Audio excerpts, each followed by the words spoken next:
And we're back with the Nerdrotic Podcast. My name is Gary Buechler. I come to you from Nerdrotic.com, and we are live in San Francisco, California. And I am with my co-host in San Diego, Dennis Bithoulkas. What is up, Dennis?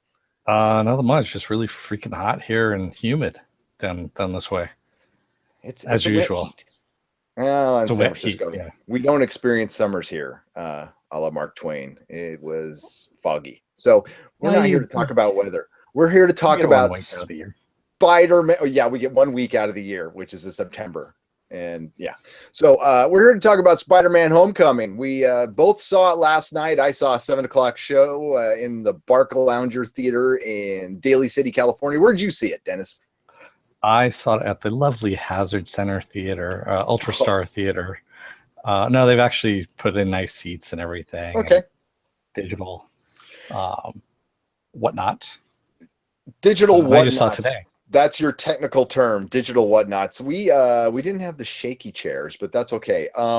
So Spider-Man Homecoming.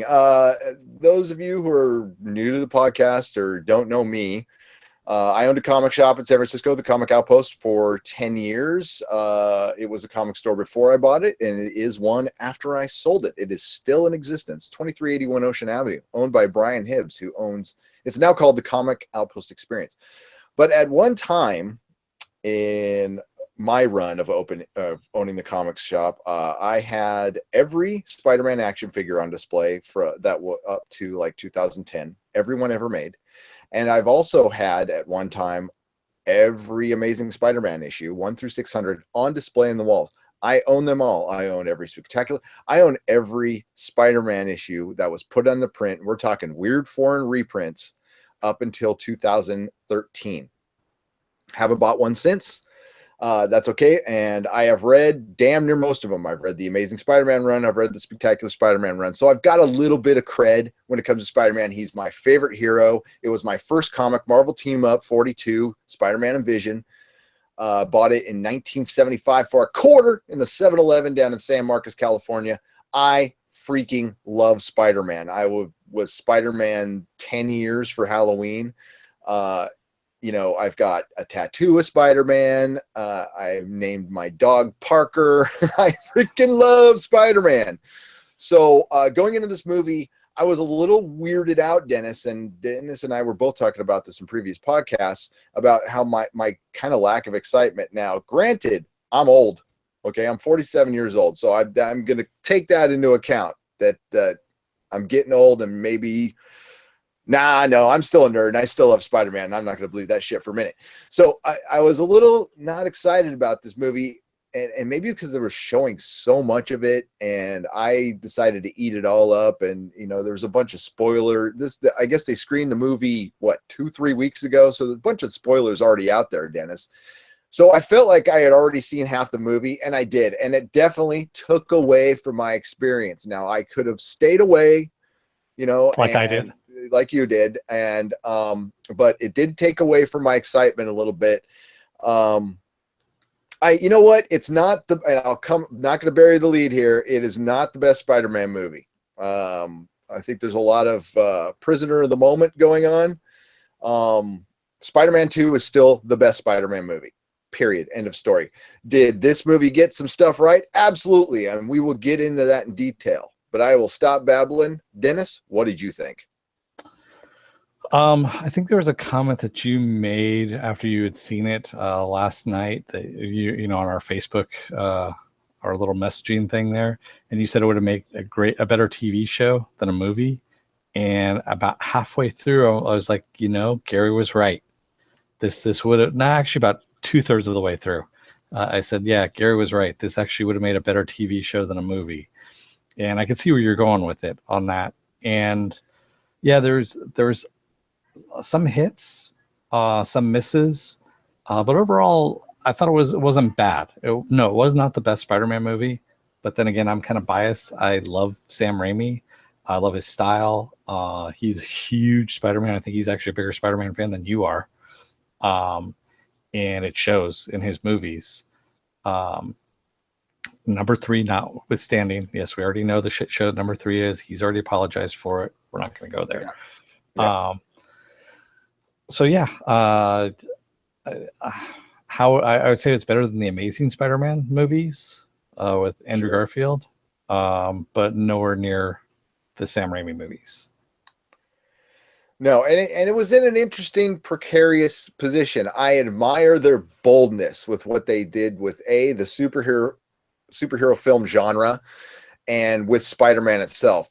They were in a tough position, and they being Sony and Marvel, and it's both their fault that they were in this tough position, because if you being Sony and Marvel had done things correctly the first time, and I know hindsight is 2020, but you would be on Spider-Man like 8 or 10 by now, and we'd have a grown-up Spider-Man going off to fight the Infinity War, and it would be awesome. But that is a missed opportunity that hopefully some other company can learn from in the future, or when this all gets remade in 50 years and it's kind of fresh again. If anybody cares, they can go about it that way. But we can start out with Tom Holland, a great Spider-Man. He's they really brought back the kid thing, but and another podcast pointed this out, so I'm going to kite from them a little bit, and it's world-class bullshitters. I'll give them full credit, but they pointed out what I think not enough people do, is that the percentage of Amazing Spider-Man comics where he's in high school, and I'm not talking about Ultimate, which we know this is basically what this is, the percentage of time he is in high school is like 4% of all the comics. He's not in high school very long. Okay, no. He's out of high school by when John Romita jumps in, I think, and he's out of high school when Ditko's still drawing. So the focus on the high school thing was my biggest problem. It was well done, but they were really selling this, it's Ferris Bueller's Day Off and it's funny. And like, that's a bold statement, okay, because that's a freaking all-time classic movie that's freaking hilarious. But it was good high school stuff. It was quality high school stuff, but it was nowhere near that level. And I think there was just a tad too much of it. I was okay with most of it. I really was. You know what it was actually going for. And I know that you don't know this because you don't like animation for the most part. The new Disney XD series that they've had running for the last couple of years for Spider-Man. Yeah. They cribbed a lot of stuff from that into this movie, and it takes place mostly in high school. That's pretty much where it takes place, and I saw where they were going with it. I didn't mind that because I liked the animated series that they had. It wasn't bad. A lot of people don't like it because it has some anime asides. The Ultimate Spider-Man one you're talking about? Ultimate Spider-Man one. The Ultimate Spider-Man. Yeah. Uh-huh. I can't stand that. Yeah. I just fully hate it. And that's where they cribbed that's where they kind of tied this movie in. They were actually trying to tie in that audience into this movie. Well, if I saw what they were doing. And you know what? I'll get right into like him playing with Star Wars figures. Like that was no. Star Wars does not belong in Marvel. It's like no. There was, for one, there's a bunch of Disney Channel people in this. And there was just way too much incestuous, weird. I don't know, especially for a Sony picture. Disney injected a lot of Disney, and then really getting, the cross promotion of Star Wars. That's what it was, and it took me out of the movie. I was like, this is an ad. This is a freaking ad for Star Wars in a Sony movie, which I'm sure Sony had to sign off on. And I bet you they didn't want to at first. I bet you that was something like they twisted their arm on a little bit. And I don't want to start off totally negative. I was trying to start off on the positive. Like Tom Holland is really great. He's great. They really made up for the not getting Peter Parker totally right, even in the Raimi films. What this film did, what the Raimi films didn't do, was show you Peter, and the real Peter, and no, he's smart, that he can hold his own against Tony Stark. Yes, mentally. Now that we're going to get into the territory of him being mentored, and I'm going to also, I mentioned I'm old. I have my youth barometers with me, which were my kids. I had a 21-year-old and an 11-year-old. and a hairdresser, my wife. And so I got the full spectrum, and my two friends were there, Kelly and Tim Dyer, who both loved the movie. And so that I was, talking a little bit too much in the movie. As a matter of fact, I'll tell you a story where somebody actually got up and moved for me. Because I had a moment again. I did a little moment, and I'll just tell you about it right now. When the Vulture and Spider-Man meet, and the Vulture's flying around. Sorry, I was at eBay bid live on YouTube, and he's taking out the beams, so the roof comes down on him. Where was his spider sense? Where the hell was the spider sense? A lot of people were asking that. And it was even brought up in a lot of press conferences. Like, people were saying to Kevin Feige, like, does he actually have the spider sense? And he says, yes, I think he does. I think he does. Didn't he which was kind of Civil War? I thought he mentioned it in Civil War. They didn't mention it in Civil War. Yeah, so that's a big deal. Okay, that's like probably the single best part of his power. I mean, over climbing walls and everything. When he's fighting the ATM robbers, he actually is using it because he's, you see him actually dodging things. But they didn't show it being used. And I mean, that's one of the first things the Sam Raimi, like with the whole slowing down and the fist coming and the fly and the guy and the straw and shit like that. Like that was the shit. Yeah, I think he has it is not a good enough answer. No, it's not a good answer. That's weird. People have been glomming onto that. That was just as of today. I read that, so that was kind of a funny one. Okay, so I turned around to Logan and like, where's the spider sense? And I said it like that loud. And Melissa said the guy next to me got up and left. I didn't even acknowledge it, and maybe not, because me and Logan were yakking. Now, a message to people. I've got a son, and he's special needs, and he likes to ask a lot of questions, and that's okay. I love questions, even in movie theaters. And yes, that's why I try to go to earlier movies.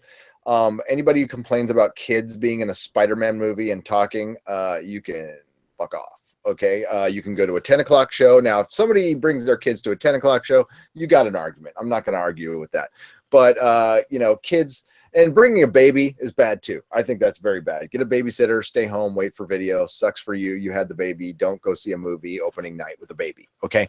But if it's an 11-year-old, they talk and they ask questions. Okay.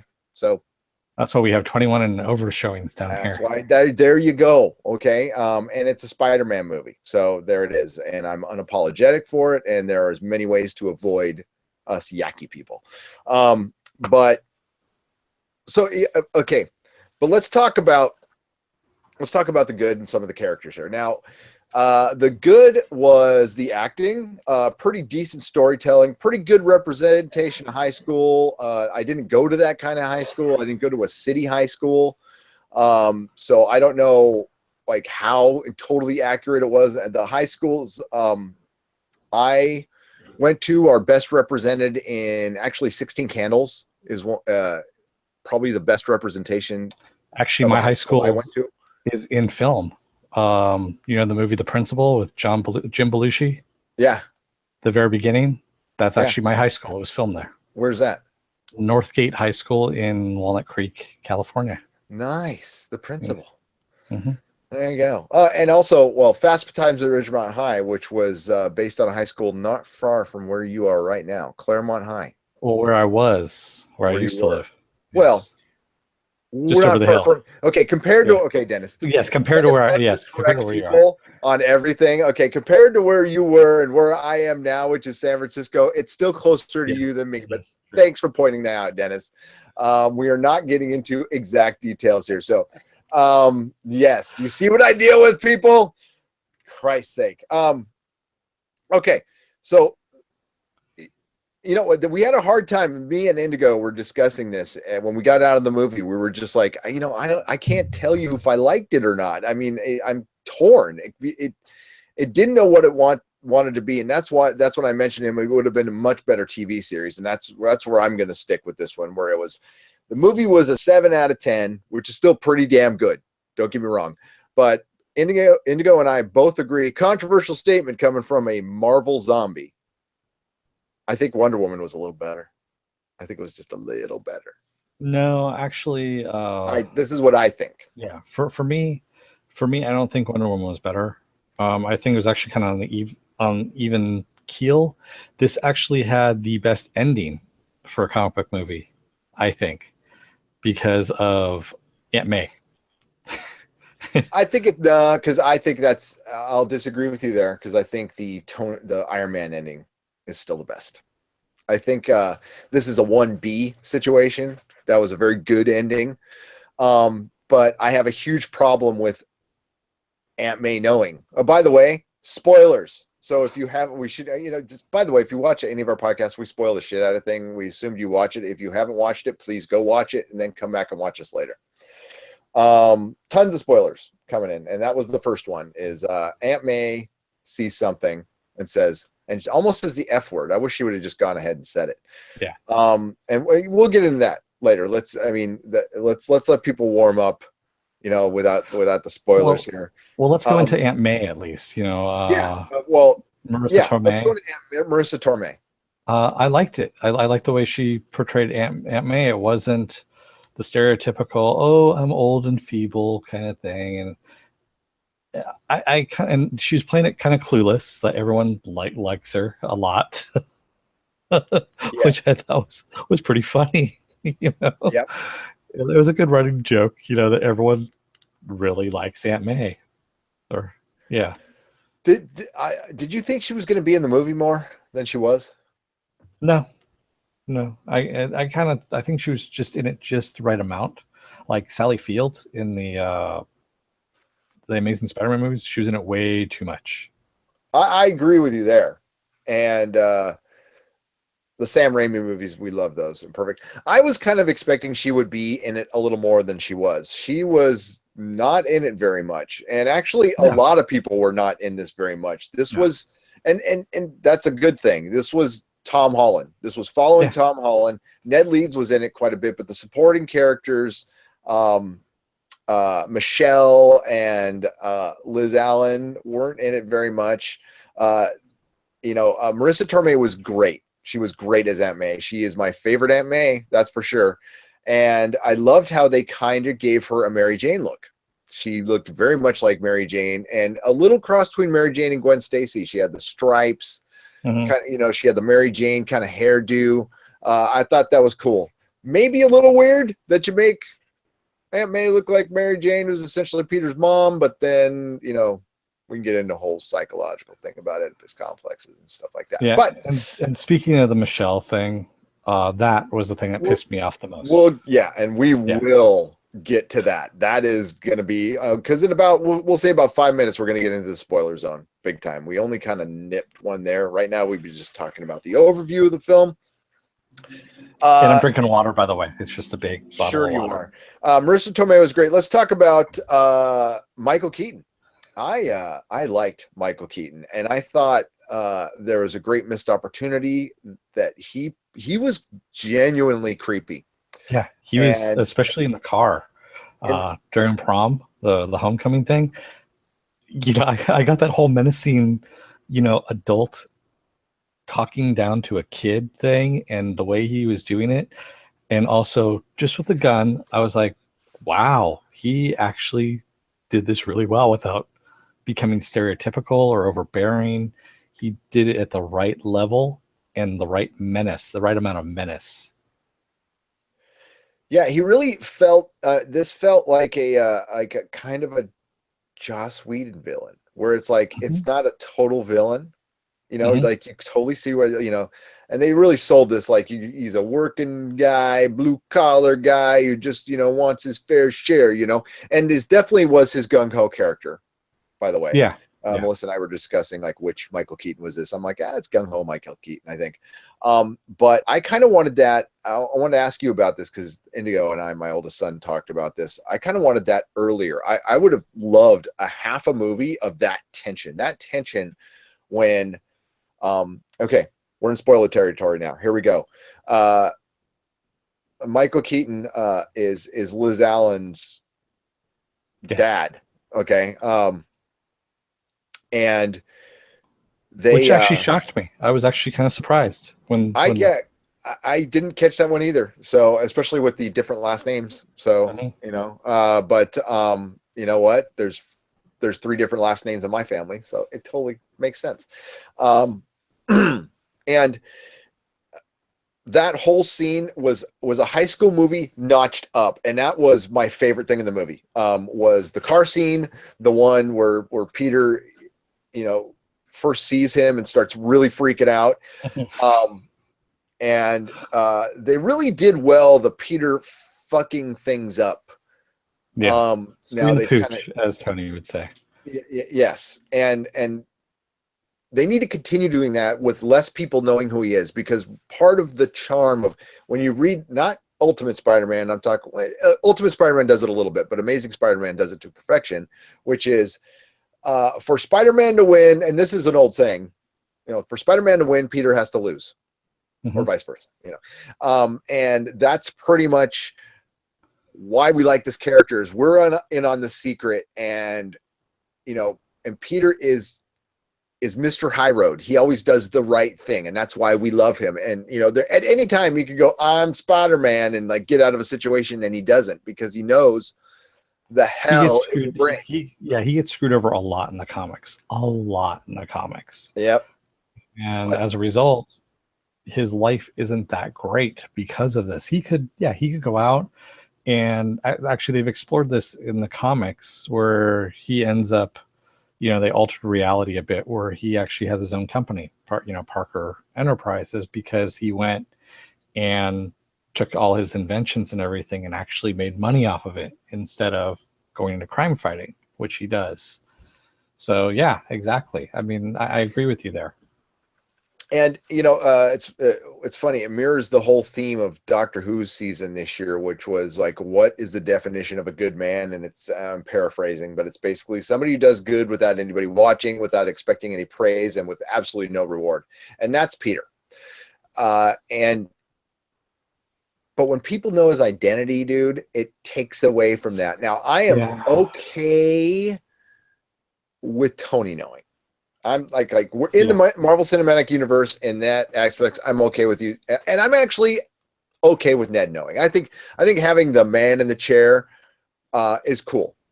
I like that more than his AI suit. I know a lot of people are going to like that. I'm not a fan of that at all, and I definitely don't like Aunt May knowing. I hope that in the next movie he's all, oh, it's my Halloween costume, and they take it all away. I just don't want her knowing. That's bad. And it really takes away from what could be a more dramatic scene later. I think you save that. I think it was a great ending. Okay, I understand why you do it, but I think that you just missed an opportunity in the future to have a really tear-jerking scene, which is what you want in these movies. So it's a missed opportunity there. I also wish, to get back to the Michael Keaton thing, I really did want that for half the movie. That was that tension part was the best part of the movie. And above, like this movie, like Spider-Man was never really even Spider-Man. He was more Spider-Man in Civil War than he was in this movie. He he fought like shit. He's terrible. Donald Glover's character, said it right. Like, you need to get better at this because you suck. And he really does suck. Well, he said, if you're going to be doing this, you need to get better at it. You need to get better at it. And, again, I paraphrase, but I think, and that actually worked for me. I like the fact that the costume got taken away. I was kind of bummed it got given back. I hope it gets given back with the training wheels protocol again, because I want my 11-year-old had a problem with it, and my 11-year-old's quite the Spider-Man fan, and he said, I don't like all the supervision. That's the way he said it, and I'm like, and I don't either. I don't. I didn't like all the tech in it. That was my problem with it as well. Once he unlocked the suit's potential and just all the tech stuff that was in it, I thought got in the way, and it became more of a slapstick kind of thing at that point. And if you excise that stuff out of the movie, it actually becomes a better movie. And it's a tighter movie too. And just have it with Spidey, going and fucking things up on his own, mind you, still, but doing it without having to deal with all the high tech crapola that was involved. And I know I sound like I'm being super negative. Remember, I still think this is like 3/4 a really good movie. And it's good news for Sony. And this is a good start. And no, you don't need to tell his origin again. I don't ever need to see Uncle Ben die again. I really don't. Come on, I want to see at least 5 more times. And I honestly don't. But I do kind of need to hear with great power comes great responsibility. Sorry. Got to think for that. But you can hear it in passing or something like that. That's fine. And what I hope they do next time is fast forward a little bit, because now we'll be on our 7th Spider-Man movie. This was our 6th Spider-Man movie. I want fully established Spider-Man. I mean, I'm ready for this because we really haven't had it. The closest we've had is Spider-Man 2. And I guess Amazing Spider-Man 2, which was, I just pretend it doesn't exist. Although I liked Andrew Garfield. I thought there were good actors just with bad writing, except for Jamie Foxx, who was awful. Just awful. Like Spider-Man 3, awful. And we could do a podcast someday on Spider-Man 3 on how like the first third of that movie is good, and then it just like goes off the rails, and that's Sony's involvement. That was a lot of that was Sony. Now Sam Raimi's a man for taking responsibility. Good for you. He could have said no. He could have walked, and I guess apparently he almost did a couple times. But some of the people who were involved with Spider-Man 3, Amy Pascal, are still with Sony. Okay. Now Amy Pascal, who was just fired as Sony's CEO, is running the Spider-Man franchise, which and what doesn't bode well is Tom Rothman, who we're going to get into later, who is running Sony. So some of the sub characters, how'd you feel about Ned Leeds? Didn't like him, actually, to tell you the truth. Really? Yeah. I like Ned Leeds. He was a little too cartoony. A lot of them, once I realized that they were cribbing from the animated series, I saw the cartooniness in all the characters. It was a very weird blend of movie and cartoon, is really what it was. And that kind of bothered me a bit. So I kept seeing the cartoon. I kept seeing Ned as a cartoon, is what I kept seeing him as. He was doing very weird, like over the top movements like this, with his arms and stuff, and like, which I almost equate to blackface, to tell you the truth, of, trying to do really outrageous motions in order to, kind of over exaggerating your acting when it doesn't need to be, Okay. You know what? He reminded me. Maybe blackface a little too harsh on that, but you know what I mean. Well, he's overemphasizing his acting to propel a racial stereotype. I don't know about that. I don't know. I mean, I know what you meant though. I think he reminded me of 3 kids who shopped at my store. He reminded me of a Daly City kid. I just like, which half of my shop was from Daly City. And I could see him just going, "Hella," I thought he was great. I really thought he did a good job. And Ned Leeds, hey, big Spider-Man fan. I don't mind the race bending for all the sub characters. That doesn't bother me. No, I don't mind that either. I mean, it's a little weird, seeing Flash Thompson. I mean, like, are they all adopted? Where did they get their names? I mean, like, come on, I mean, just you don't need to have a Flash Thompson. You don't. At this point, you don't. You go Ultimate, go your own thing. I mean, make these new characters. That was fine. No problem with the problem I had. Well, actually, Flash Thompson was pretty good. I actually liked him too. I thought he was pretty funny. How do you say her name? Zendaya. something like that. Yeah. So, yeah, she's from Oakland. She's from up here in the Bay Area. Yeah. I've never seen her in her Disney Channel. I think she was done a very big disservice, and we're going to talk about this now. Every one of her scenes, save for one, the controversial one, was on the trailer or in footage. Mm-hmm. And I'm not kidding you guys. Like, if you haven't seen the movie yet, you've seen every scene but one little one that she was in. And especially, you know, I think Sony's playing, they're seeing what they can get away with here. Okay. So big spoiler coming up. 5, 4, 3, 2, 1, which has been out there for 2 weeks. Her name is Michelle, but her friends call her MJ. So they're trying to make her the Mary Jane, but in a weird way. And it's really, I mean, either make her Mary Jane or don't. That was just dumb. And that like took me right out of the movie. And again, if you made her Mary Jane, great. That's fine. I thought her acting was decent, but like I said, all you saw was her little quick one-liners and all the footage. She doesn't have any complete paragraphs, does she? Pretty much just either sitting there or standing there, and then she does one dry line. Yeah, and over and over again. Which, I mean, they're trying to make a weird high school character, and they made a surface one. They gave her no depth whatsoever. I mean, like, she's who she was supposed to be. She was supposed to be from the Breakfast Club. What's her name? Ali Sheedy's character. Yeah. That's exactly who they cribbed her from. Totally. And you know what? They failed. She wasn't, for one, and Ali Sheedy said that many words in the Breakfast Club, but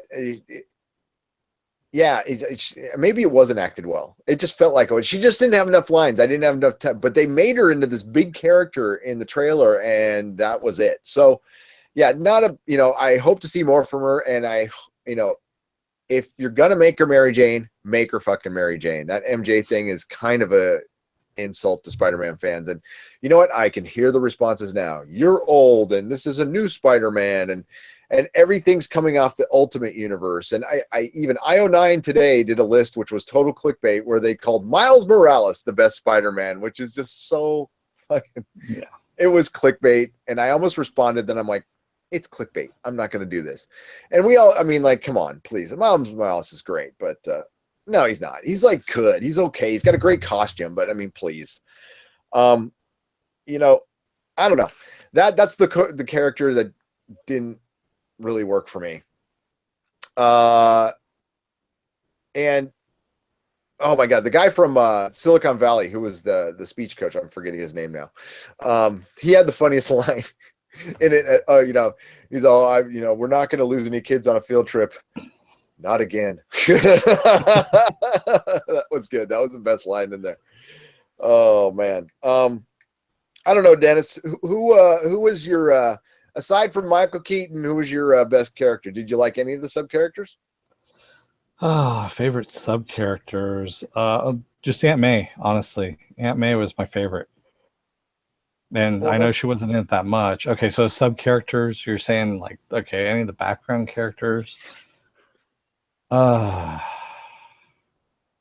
I guess they're not jumping out at you. That's okay. They're not. What'd you think of, like, we've gone this far into a Spider-Man movie?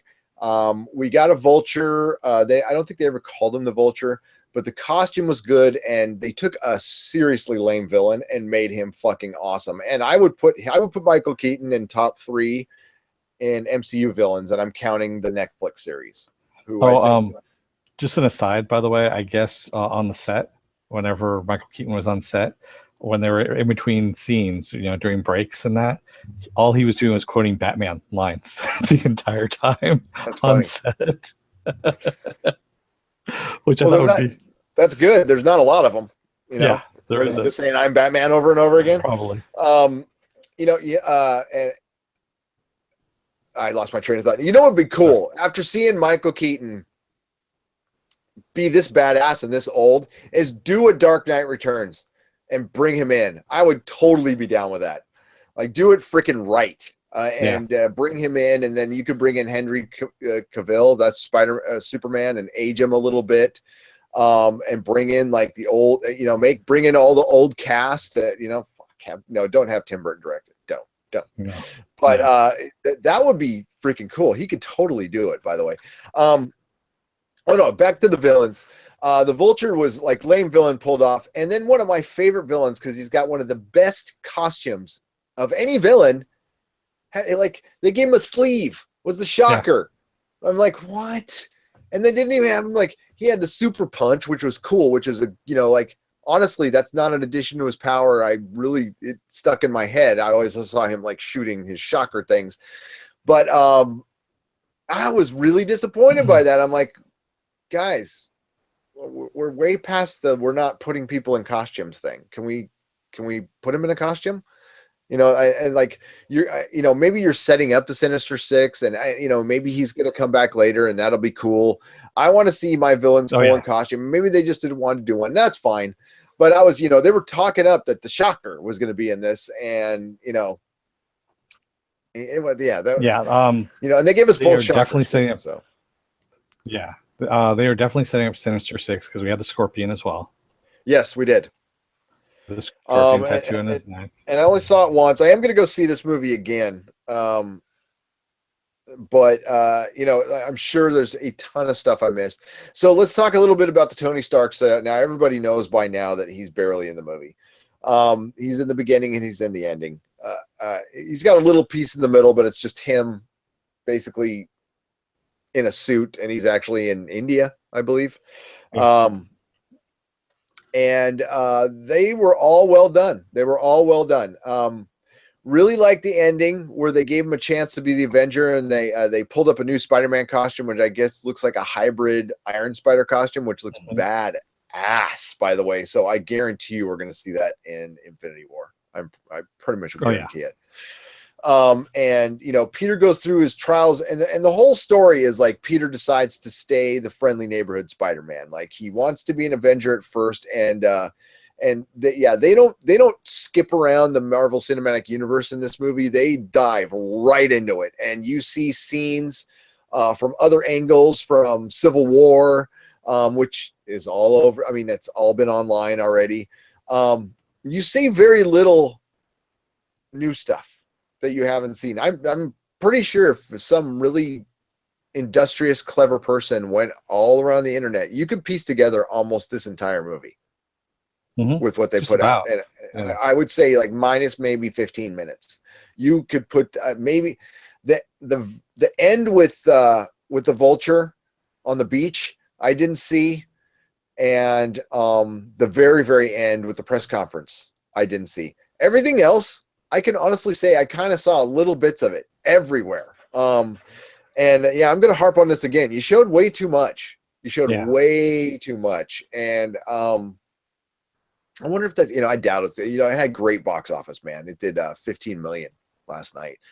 So it's gonna do very well. And Sony desperately needs this. So all right. So some of the Easter eggs. Yeah, give me some. So we had the Tinkerer. We also had when he reaches into the refrigerator with the tech in order to grab a Coke. That's actually, remember the guy with the spots on him? The Spot. Yeah, that's actually alluding to that a little bit. Yeah, that's how they get into the plane. It's basically they set up this device, and you basically can be Vision. You can walk through the walls and stuff. Yeah, it opens up a portal. So yeah. The principal of the high school was actually Steve. He was the grandson of Steve Rogers' fighting buddy. He actually had the photo sitting above on his shelf. Oh, that's what that was. That's cool. That's played by the same guy. Cool. Oh, nice. No, it was. Okay. That's cool. That's hella cool. I love that. I realized that's who he was. I did not catch that one. That's the Asian guy from Captain America, First Avenger, who's from Fresno, as he says. From Fresno, yes. Yeah. The Steve Rogers stuff was pretty funny. It's like these fitness videos, and they're like, I'm pretty sure he's a war criminal now, but we have to show him, and he's in detention. And of course, the stinger at the end was really funny. That was great. Yeah, I thought that was pretty good too. How many more of these do we have to do? Yeah, well, just a couple more. Just a couple more. And maybe we were sounding like, and maybe I'm sounding like I'm too hard in this movie, but I'm not a rah-rah guy. Okay, we don't come here. I don't know if you want to watch an hour-long podcast of people just agreeing with everything. The really good stuff that hit was Tom Holland's acting. That kid is, he's 21, okay, but he looks very young. He is remarkable. He is very, very good.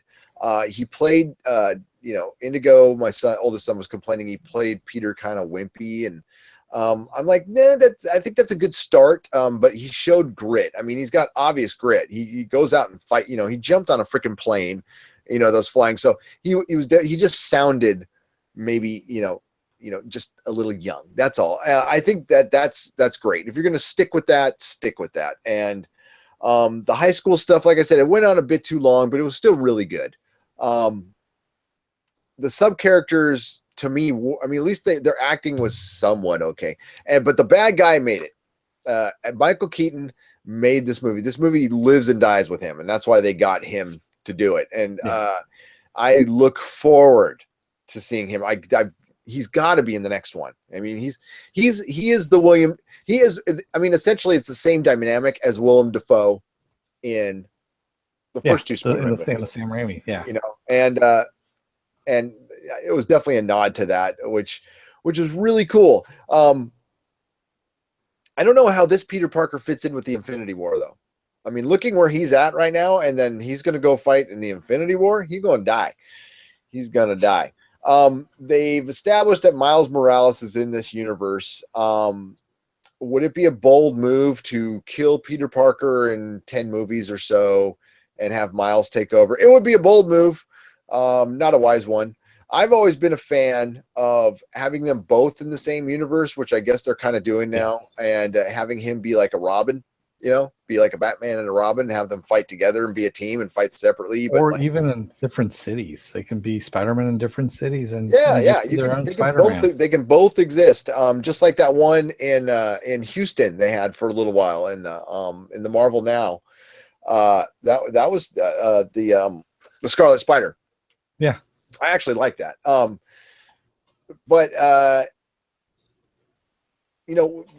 Here's what where my concern is going to come in, and it's mainly with Sony, although Marvel takes the blame on this too. I don't know. I guess Kevin, I can never pronounce his last name. Kevin Feige was basically in charge of this movie. So that's probably why he pulled it out. But Sony's has already it's crazy talk that's coming out. We got this Venom movie with Tom Hardy that sounds rad on the surface, but we really haven't gotten a definitive answer if it's going to be in the Spider-Man universe or not. Now we get word that it's going to be a comedy. Now they got the director of Zombieland to do it, which is great news because that's a good movie. But if you're going to try to make Deadpool, you're dead. You're dead. You can't make Deadpool. Only Deadpool can do Deadpool.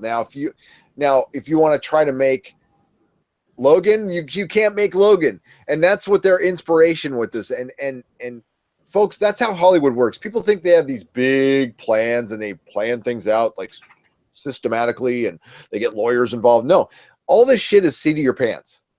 That's all this shit is. They make this shit up as it go. Literally, they made up making it up as you go.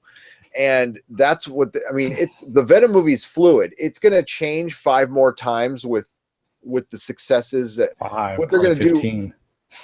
Probably 15. And what they're going to do is see how Spider-Man does and see what worked for Spider-Man and what didn't work for Spider-Man. And then they'll go, okay, this is the kind of movie we're going to make. So you just said today it is involved with the Spider-Man universe. We have 100% confirmation with that. Fahey said it himself. Okay, if Fahey said it himself, then it's done. That's part of canon, because I heard he didn't. But you know what? He keeps going back and forth on it. Probably tomorrow. He goes back and forth, and also the websites we go to, some of them are complete full of shit, and they print like just out and out lies. So I mean, like we really don't know, and that's some of the biggest problem is like we get our information from the same place you do, guys and gals, and quite frankly, it's getting worse. The nerd websites are getting really bad. I'd love to do an entire podcast on that. Actually, where you want to go is here, or other podcasts if you don't want to go here.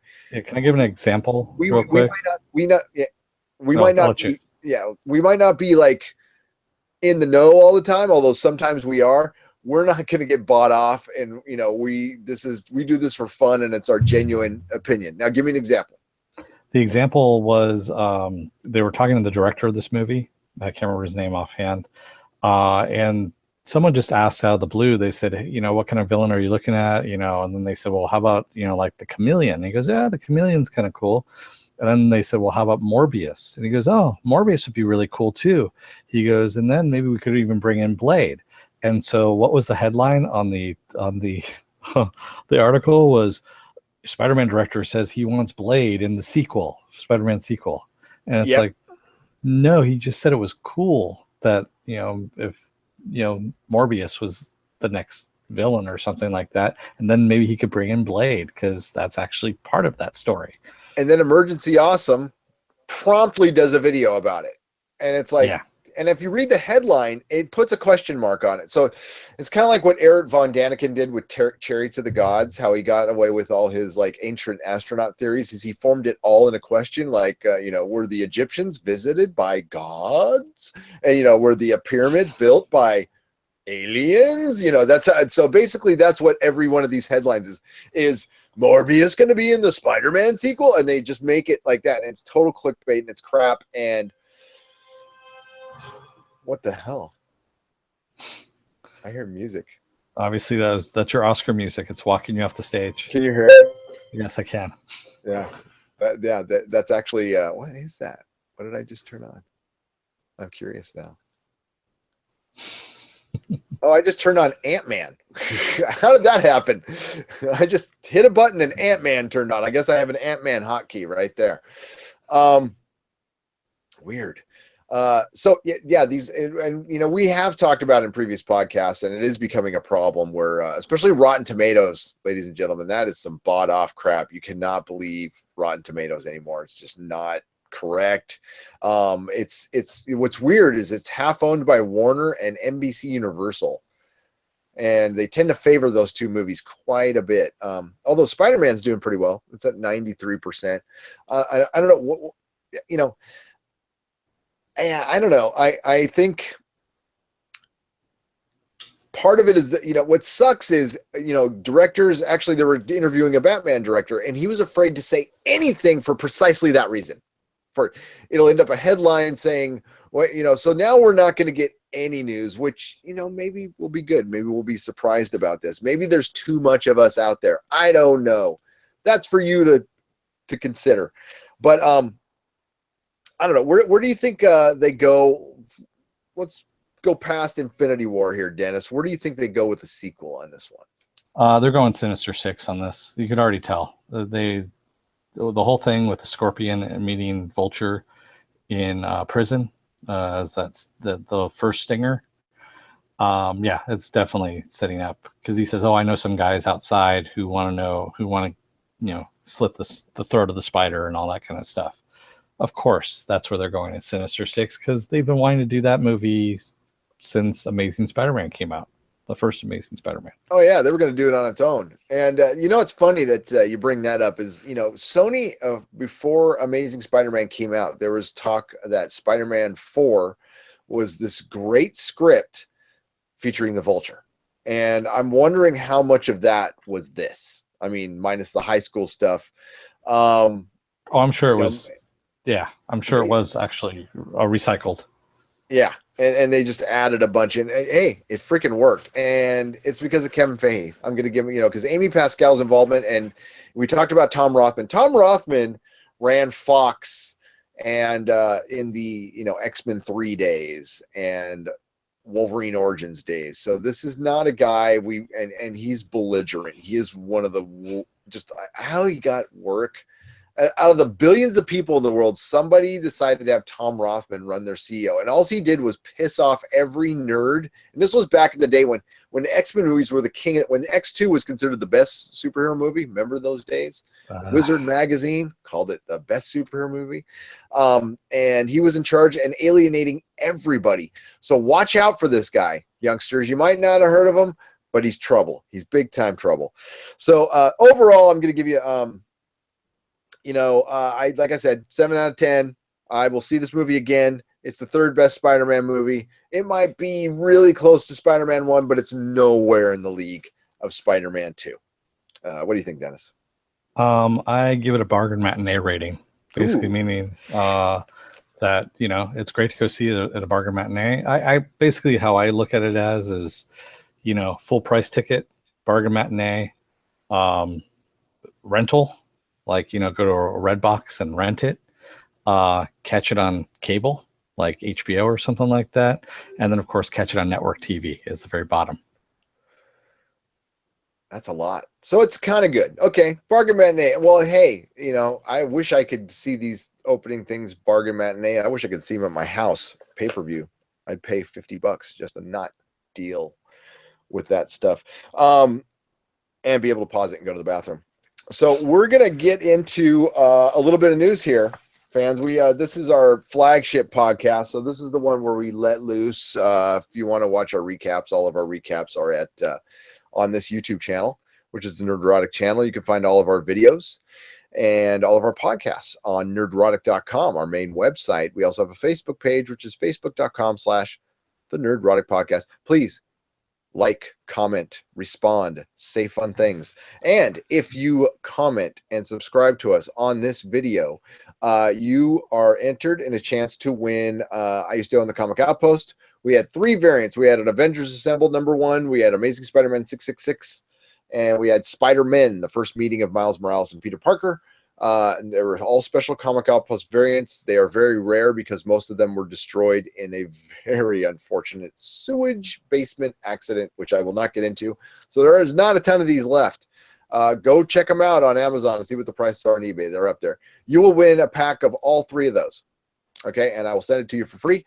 And we will respond to your comment and tell you where to go to message us and give us your address so we can mail it to you free of charge from your pals at nerdrotic.com. What I'm really bummed about is we are missing 3 of our co-hosts. One of them's tired in the room over there. She couldn't do it. My wife, Melissa. We're missing John Reed and Chris Ortiz. John Reed's Twitter is at JohnReed16. Christopher Ortiz's is at CJ Ortiz 86. Dennis's is at DaForce, and mine is at Nerdrotics. I work our main Twitter page. Okay, so Dennis, I'm going to throw it to you. What is the latest nerdly news? Well, as usual, we start off with our deaths. And unfortunately, last night we had Joan Lee, who is Stan Lee's wife. She passed away at the age of 93. Good long life. Gonna say something morbid here. Sorry, apologies, but this is the first thing that entered our mind when we heard about that last night. Is if I was married to my wife, higher power willing, that long. We've been married for 15 years. They were married for 69 years. 60 freaking 9 years. I don't know how long he goes without her. I know she was everything to him. The one time I got to meet him was during that auction thing on the yacht at San Diego Comic-Con. And the one question I got to ask him, I chose to ask him about, like, how do you stay married? How do you keep in a healthy marriage? And that answer will remain between us. Yeah, that was so sad. And she was apparently just like the nicest lady in the world. And I feel bad for Stan. And I know there's the Stan critics out there. And I won't, we're missing her. So I won't give my harshness of Stan critics. Yeah, I feel bad for Stan. He must be just, and then the weirdness of it happening. Did it happen yesterday or did it happen the day before yesterday? It might have happened the day before yesterday. Yeah, I think it's like right around. Yeah. Right around when Spider-Man opening. That's just weird. Yeah. And then we also had Michael Nyquist. Sorry, he's got a V in his name. He passed away at the age of 56 due to cancer, and you probably remember him. He was in The Girl with the Dragon Tattoo, also Mission Impossible Ghost Protocol, and he was also in the John Wick movies. He played the father of the little asshole who basically screwed over John Wick. He played the Russian guy who fights John Wick. He was young. Yeah, he was very young. 56. Yeah. 56. Christ, that's only 8 years older than me. He was in the original Dragon Tattoos, and Yes. Those were good. Very good movies. I didn't like, and I love Fincher. Didn't like that remake very much. Yeah. Bummer. Yeah, and he's a good actor too. Yeah, he was. Then we also have a kind of a weird one. Donnell Logue's daughter, Jade. She's been missing from Brooklyn since June 27th. And for those of us who don't know, Donnell Logue is in... I'm sorry. He was... You probably remember him from Blade, the first Blade movie. He was actually the guy who Blade kept cutting off his arm. He's been in tons of stuff. TV, and most recently, he's Gotham. In Gotham, he's Harvey Bullock in Gotham. And his daughter's missing? His daughter is missing, and it's kind of a weird one because they don't know if some friends have taken an opportunity with her or what's going on, and they know that she hasn't run away. So it's something that's weird. So Donnell Logue has actually asked John Walsh to help him find his daughter. So that's where this has all come about from. Sad. Yeah. Sad. All right. So moving on, we have the Sherlock team from the BBC series Sherlock. They're actually reuniting for a new BBC series based on Dracula. Stephen Moffat and Mark Gatiss.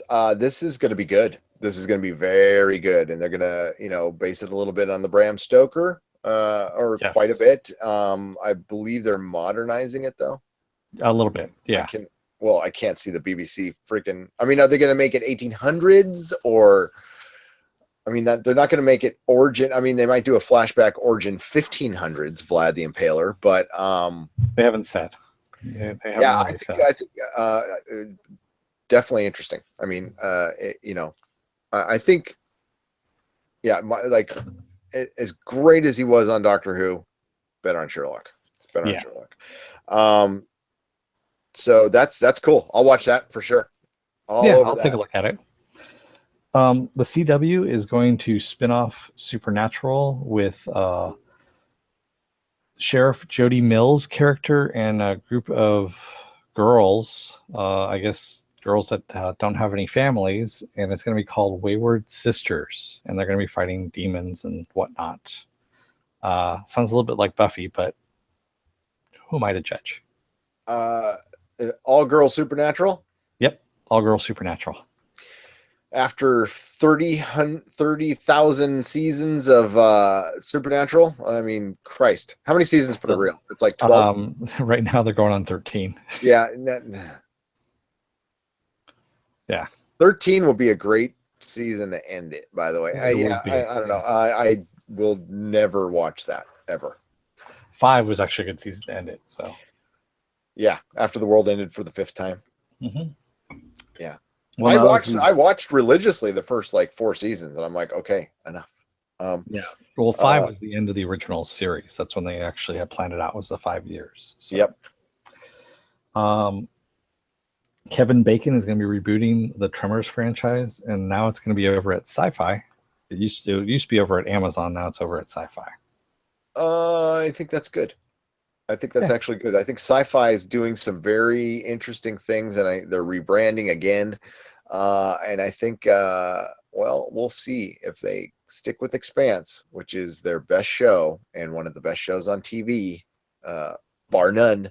Then they're going in the right direction. They just did a very good 12 Monkeys. Sci-Fi's, you know what? Sci-Fi has blown it, ladies and gentlemen. This has been the era of the nerd. And they fucked around for 5 after Galactica. They did nothing. They did zip. And we got Krypton coming up as well. Yeah, and Krypton's coming up. So they lost a good 5 years there of just prime nerd time. And it might be a little late, but no, Krypton actually looks pretty good. It does. And they're having a preview at Comic-Con, which we'll be talking about Comic-Con. Oh yeah, we're going to talk about that. Yes. Oh yeah, most definitely. What else you got? We saw the first trailer for the Inhumans. And that's supposed to be airing on September 29th. That's the release date. And it's kind of weird the way they said it in the poster. I don't know if they're releasing the entire series on September 29th on ABC or, on the channel, their app or their website, or if that's just when the first episode comes out. It's very odd. How'd they word it? It says season released September 29th. That sounds to me like the whole thing's dropping. Yeah, that's what it sounds like to me as well. I have always thought from the very beginning, and we've talked about this ad infinitum, that this is a bad joke, that Perlmutter yes. Did this to fuck with Kevin Feige, to take something away from him that he really didn't want.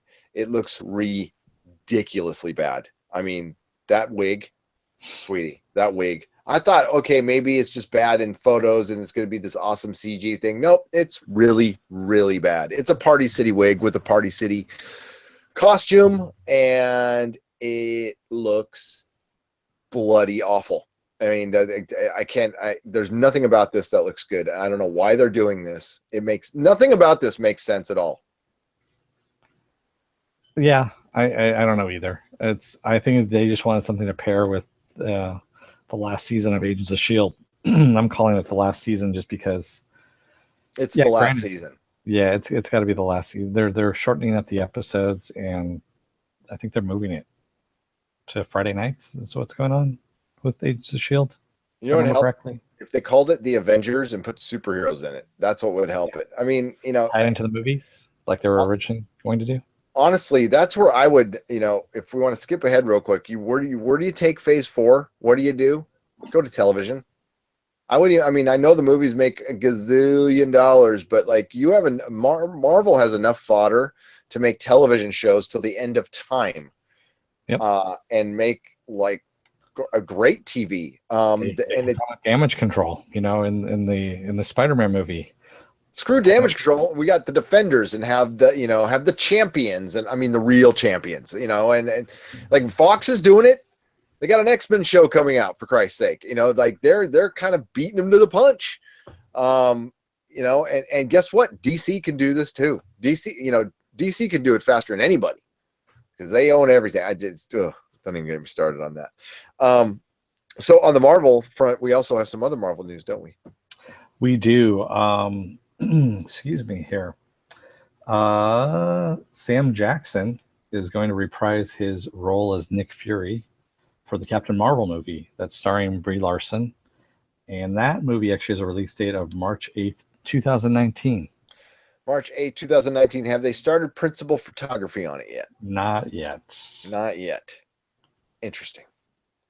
I think that movie's going to need a couple more superheroes. And we've talked about that before. I mean, Captain Marvel's just such a nothing character, and I know they've been pushing her really hard lately, and they're just she's not developed enough yet to be considered this big cornerstone character. We've talked about She-Hulk would have been a much better choice, better choice, and I'd be in line today to see a She-Hulk movie. And also just putting her in Infinity War would be awesome. Yeah, exactly. I mean, Captain Marvel in Infinity War, that's cool. Bring her in Infinity War. But I hope they give her a personality because she is bland. I mean, there's just nothing. I mean, she is what other people have said. She is the generic superhero that you put on side of a plumber's van when it's like he wants to have a superhero theme. That's and I totally took that from somebody, but it's a great analogy. Yes. Also, we had another interesting thing happen. We had Jeremy Renner fractured both of his arms in a stunt on the set of the Avengers Infinity War. Yeah. Whoops. Now, do you think this is going to delay the movie? No, he actually said they're shooting around him right now, so he's actually off doing another movie with the fractured arm still, while they're shooting around him, and then he's going to come back once he's healed up and continue. Well, I saw his cast. Okay, it's not like he has compound fractures. Okay, No, he's got he just like fractured. little wrist, Velcro wristbands. So it's probably just a sprain. He just wants to. He probably cracked. Yeah, probably cracked them. It's put some strain on him. The catering cart probably fell over on him when he was getting a martini. All right, so there's some big fucking news from HBO because HBO is in sheer panic mode. That let me start out with the Game of Thrones episodes real quick. We learned 3 episode titles today. First 3 episode titles are number 1 is Dragonstone, pretty self-explanatory there. The second one, Stormborn, again self-explanatory, and third one, as well self-explanatory, The Queen's Justice. For those of you who've been following tons of spoilers on Game of Thrones, because the entire series is out there, you can know what happens, and I know what happens, and I still can't fucking wait. It's going to be great. Go to the Free Folk Reddit. That is the very best Game of Thrones site of anything. Free Folk Reddit. And what else from HBO, Dennis? Damon Lindelof, take this with a grain of salt, is going to develop a Watchmen series for HBO. Can I be equally totally fucking geeked out and repulsed at the same time? Repulsed at the same time. Well, maybe he pulls it out and it's good. Okay, let's remember before DB Weiss took over Game of Thrones, they were known for Wolverine Origins. So you can turn it around if you have good, maybe he's really good at adapting.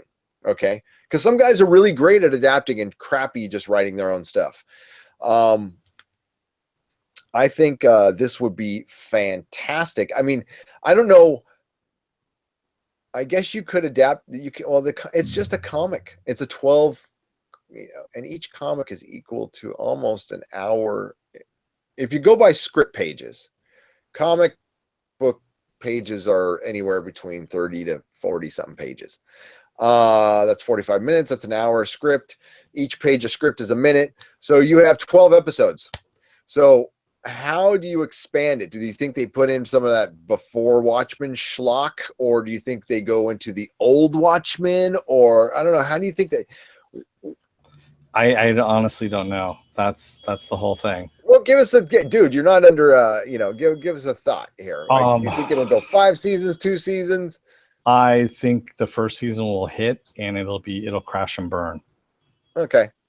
So if it's a hit, I mean, I can't see it going past like 4 seasons. I think that would be the longest you can stretch it. And that would be probably too much. I think if they come out and say, hey, we're just doing an event and it's going to be 2 seasons. Like a mini series. Yeah. Yeah. Like like Rome, like 2-year event. That would be rad. And make them 60 episodes. Like do 12 comics. And also film the entire, pirate scene and stuff, that the Black Freighter. That'd be rad, dude.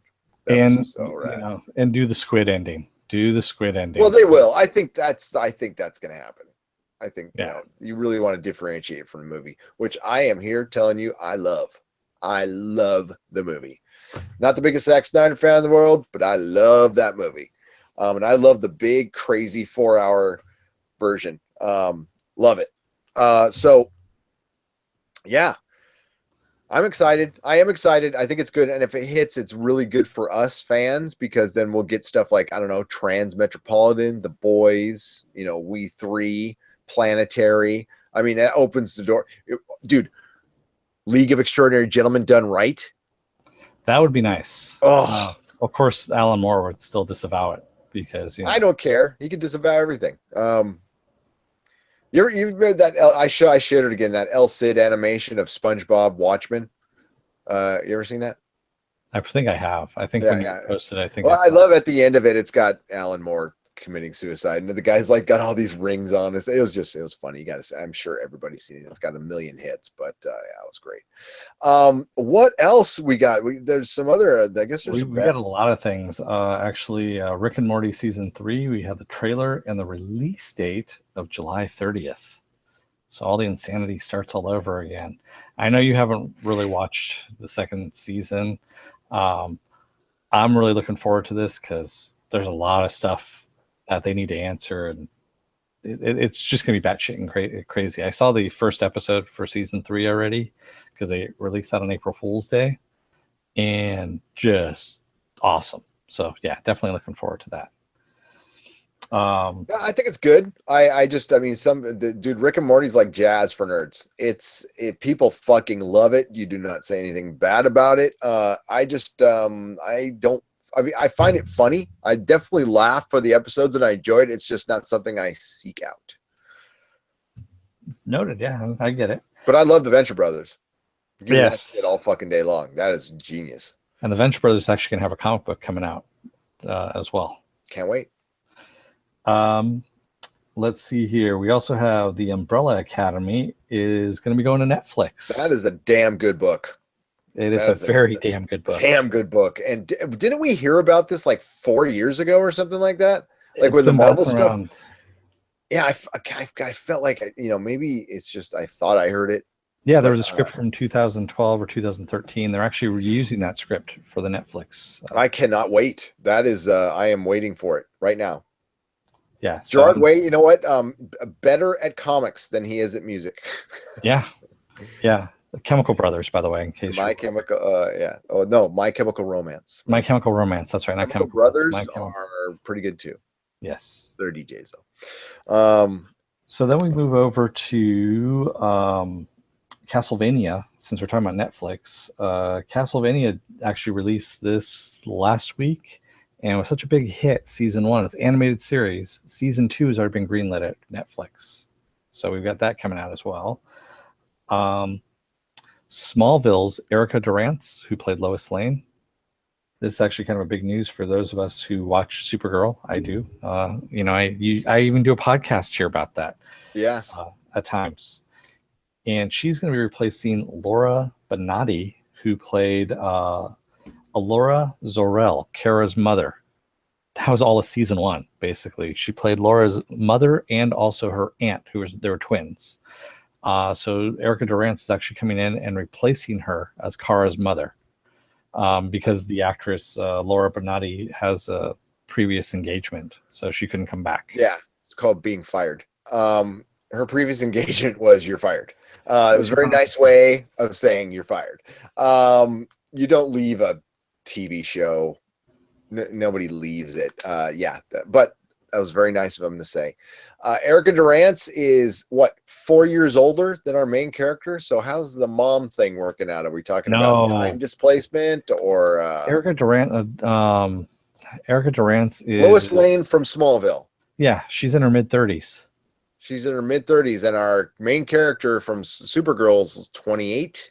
No, she's mid-20s. She's about 24, 25. 24, 25, so she's probably 28. Erica Durance is she's a lot younger than me. I think she's like maybe she's 35. So maybe she's 7 years old. Okay, so she had her when she was 7, 8. Yeah, she's an actress. Okay. Just, roll with it. Well, I figured. You saying that? That's funny. Can I fucking frame that fucking statement and bring it out? Just roll with it, Dennis. Just roll with it, Mister. I have a problem with it. I'm gonna cut that out. I'm gonna cut that out and get a soundboard and fucking press that every fucking time you say something. God damn it. Let's roll with it. She's an actress. You know what? She's a pretty damn good one. She's fucking Canadian though. I don't know about those Canadians. No, she's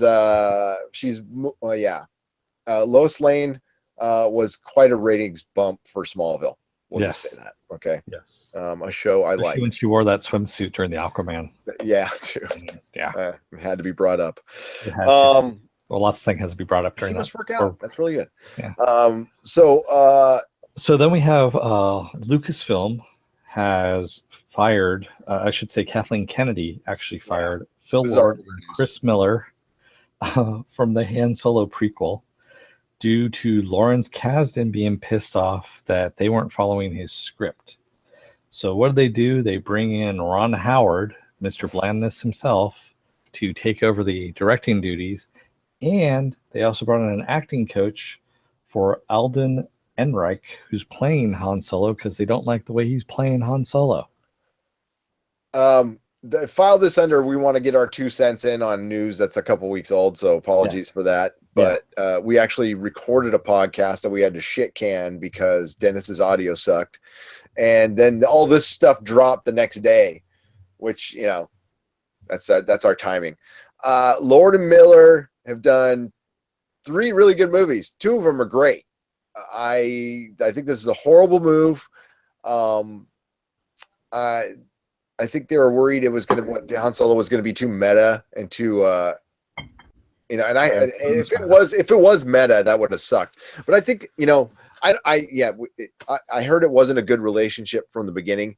Kathleen Kennedy didn't like him. They hired him on reputation without getting to know these people again. We go back to flying by the seat of their pants is how they make this shit up. And Star Wars has got this really fucking bad habit of cucking their directors like 3/4 of the way through. Nobody's going to fucking want to work for you anymore. I can't believe Ron Howard is going in. And, I guess a bunch of Star Wars fans are trying to rationalize this. Ron Howard is the best movie he did was his first, Night Shift, which was 30 freaking years ago. And you probably never heard of it, which is about 2 guys in a morgue. It was Michael Keaton's breakout movie, 2 guys in a morgue who decided to become pimps and run a whorehouse through a morgue. Yeah. And Splash is pretty good. Apollo 13 was pretty good, but you're right. Mr. Bland, he's going to be perfect for Kathleen Kennedy, who I think is going to run Star Wars into the ground. And the whole Han Solo concept was horrible to begin with. All this is going to do is remind me that he's dead for 2 hours. Yeah. He got killed by his son because he was a crappy father and he raised a crappy son. And he went out like a punk. And it ruined one of my favorite characters. And it's almost like they went out and did it on purpose. And as time goes on, I find more and more people agreeing with us now, Dennis. People who are like, no, it was a really good movie. No. It's, it reminds me a lot of The Phantom Menace. When it first came out, a lot of people were like, no, it was a good movie. It was a good movie. And, a few years later, people tend to come to their senses. I've been guilty of that with movies too. Don't get me wrong. I am totally guilty of that. But you come to your senses, and the way Han Solo went out was so bad that I would just pretend he doesn't exist anymore. Problem is, he's the single most popular character in the Star Wars universe. I don't know, Dennis. What do you think? I agree with you. I mean, I thought it was a stupid move to begin with to do a prequel. Sorry, I'm getting bit by mosquitoes here, so that's why I'm reaching back. That's really sexy. Yes, thanks. I thought it was a really stupid move to do a prequel of a really beloved character, especially after you killed him off in just such a stupid way. So, the only thing that you could have done that would have been even much more stupid in the movie was to go back in time, reboot it so he doesn't die, and change it and make it an alternate universe. Oh, wait. That's what J.J. Abrams already did with another franchise that had Star in the oh, that's right, Star Trek. That's right. Yes. Well, that was the big rumor, but that they were going to do with Darth Vader too. It's yes. and they believe me, and you and I know a couple people. They still want to bring Darth Vader back. Yeah, Star that Wars was is not letting that one go. So do not be surprised. And that's why, because remember, when they first bought, they were like, we're not going to do prequels. And then they realized, they did some marketing research and realized that Darth Vader shit sells the most. And hence their problem. And they're making this giant land, and, if they just went out and bought the Star Wars property and didn't make any shit and just made a Star Wars land, they probably would have been fine.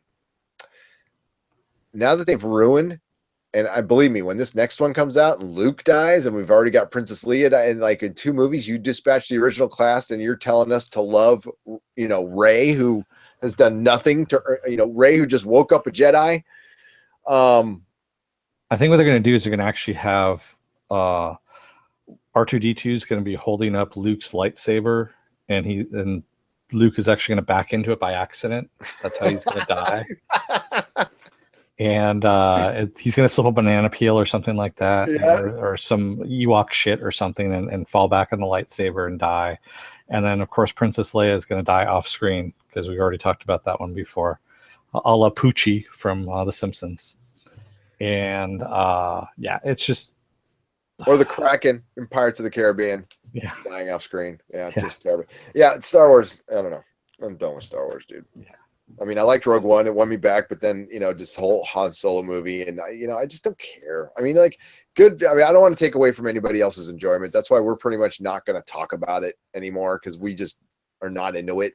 I mean, it's not the Star Wars that we loved, and it's just turned into this factory of Crap. and hey, I'm old, so that's cool. And I don't want to ruin anybody else's enjoyment. So when Star Wars Rebels is better than the stuff that you're putting out in the movies, there's a problem. But yeah, when a 20-minute cartoon, digitally animated cartoon is better, like loads better, and people are like begging for you to put stuff in the movies and you still don't because, whatever. Yeah, it's just not worth talking about. It's just not worth talking about. What else we got, man? Well, the final thing we have with Disney. Do you have something for Disney? Oh, Disney you know Channel. what? I forgot about the Disney Channel. That's what I forgot.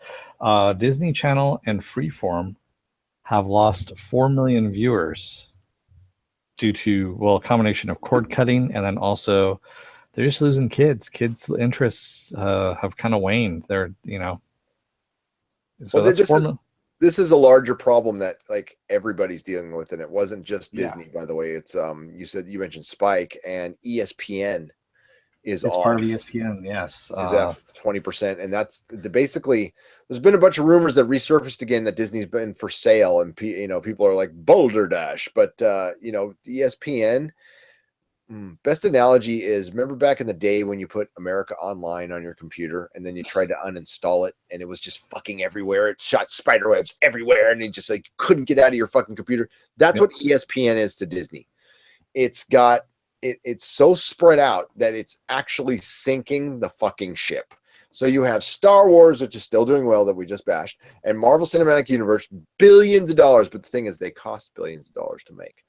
And you have this giant TV network that's just sinking everything, and they don't understand why, when everybody online is telling you why it's sucking, and you still don't do anything about it. That's Bob Iger, man. And so there's two guys in charge of Disney right now. There's Putterman and Iger, who don't like each other, and then Kevin Feige doesn't. Nobody likes Perlmutter. I always call him Putterman, Perlmutter. But Perlmutter like has just as much power as Iger. Like they can't get rid of each other because one handles toys and one handles everything else. And then you have Kevin Feige running the Marvel universe. You have Kathleen Kennedy running the Star Wars universe. This isn't going to last forever. And then you have ESPN, which is basically on Iger's watch, which he's done nothing about because he's been too busy working on a presidential campaign. So this is some big problems that remember when we talked many years ago when we talked about Disney buying Marvel. When you buy something, it means you could sell it. Yep. And don't think for 1 minute it won't get sold at some point, because I always go back to this. Disney owned the Angels. They owned the Ducks at one point, and they own sports franchises, and they sold them, and people were surprised, but they sold them pretty quick too. Disney does this when they get up, they buy a bunch of crap, and then they got to sell it to clean. Now, I don't think, they're stuck with Star Wars, dude. They got that Star Wars land, and I don't think they'll sell Marvel anytime soon, but the comics are suffering horribly. And if the comics suffer, that's going to matriculate its way up and screw everything else. Well, so look at Pixar. Pixar, they promised to leave Pixar alone and keep it autonomous. And guess what's happening? Yep. They're taking it over now. And I won't be surprised at all within the next 5 years, they'll close that building up here and sell it. Absolutely. Yeah. Oh, yeah. Well, that's on a big, fat piece of expensive land. And I've been inside that building. I was a couple of friends of mine were Josh Shipley. Thank you again. I publicly thank you. Thank you so much. I want to give you a hug for taking me in there. And I got to see some old Walt Disney for the first time. They found some archived Disney home movies of him building the park. and I watched that in the theater in the Pixar building, and it was just amazing. It was so amazing getting in there. Wow, that just blew my mind. Okay, so yeah, that's bad, but cord cutting is a big problem. People are still watching TV. People are still watching the shit out of TV, but it's all here. It's all right here, and they got to figure it out soon. Or YouTube will take over. Yep. And we'll be doing podcasts about each other's podcasts. Okay. So what we're going to end on a happy note. Dennis? Yes, we have a little thing. It's a small event that you might have heard of. Maybe not. I don't know. It's going to start on the 20th, if I remember correctly. It's a little thing called Comic-Con down here in San Diego. And we have that coming up here. And we already had preview night, Thursday's schedule, and now Friday's schedule just dropped today as well. Oh, I haven't even looked at them. Tell me some highlights.